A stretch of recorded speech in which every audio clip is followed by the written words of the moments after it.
Produire et vendre son foie gras, il en rêvait depuis longtemps. Il y a 6 ans, Vincent Caillot a repris l'élevage de canards de la Faubournière, au cœur de la Sologne. Donc là, on est dans une poussinière. Donc là, vous avez des canetons qui ont 8 jours. Donc ils vont rester pendant 3 semaines ici, avec un chauffage, éclairage en permanence. Et ils sont nourris avec un mélange de céréales et de poudre de lait. Ici, on élève près de 2500 canards à l'année. Des mulards, croisement entre le canard de Barbarie et la canne de Pékin. Comme dans le cochon, dans le canard, tout est bon. Mais la technique de gavage qui permet d'obtenir le foie gras concentre les critiques des défenseurs des animaux.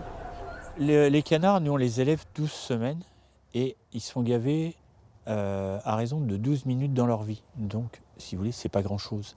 Et ce qui est important, c'est tout le bien-être de l'élevage. Les animaux, plus vous les confinez, plus vous allez développer des maladies. Donc le fait de travailler sur un système plein air, eh bien, on respecte tout le bien-être animal. Face au mouvement anti-viande en général, le producteur se défend. C'est un petit peu des ayatollahs. Donc non, moi je dis que les gens qui ne veulent pas manger de viande, c'est un choix. Hein. Ça, moi je suis pas contre, mais qu'on laisse la liberté à chacun de consommer comme il a envie.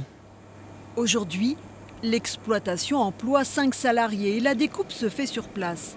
Isoler le foie gras demande une certaine expérience et beaucoup de précautions. On le laisse reposer quand même 24 heures et puis après on va le déveiner. C'est-à-dire qu'on va retirer les veines qui se situent là, qui sont à l'intérieur du foie. On enlève aussi la tache de fiel quand il y en a. Et puis après, on fait ça terrible.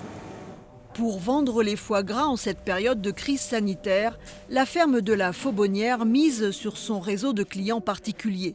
Un site internet a été développé pour l'occasion. Et ceux qui le souhaitent peuvent toujours se rendre sur place à la boutique. Je ne connais pas, ça va être la première fois que je vais manger du foie gras de Sologne. Et puis on veut favoriser, si vous voulez, les circuits courts. Voilà, c'est ce qui pour nous est très important. Pour l'instant, les ventes démarrent doucement. Mais le producteur espère que la solidarité locale jouera aussi pour les fêtes de fin d'année.